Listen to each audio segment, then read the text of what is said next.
नाज़रीन, तहरीक इंसाफ के हमायत याफ्ता उम्मीदवार एडवोकेट सलमान अकरम राजा ने खुद को आज़ाद उम्मीदवार करार देने का इलेक्शन कमीशन का इक़दाम लाहौर हाई कोर्ट में चैलेंज कर दिया। तफसीलात के मुताबिक सलमान अकरम राजा ने वकील सुमेरा खोसा एडवोकेट की वसातत से दरख्वास्त दायर की।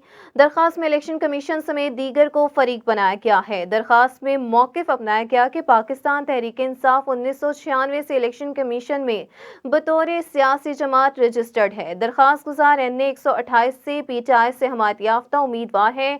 इंट्रा पार्टी इलेक्शन न कराने पर इंतखाबी निशान वापस लिया गया। पार्टी ताहाल मौजूद है। इलेक्शन कमीशन ने आइंदा आम इंतखाबात में बतौर आज़ाद उम्मीदवार डिक्लेयर कर दिया है।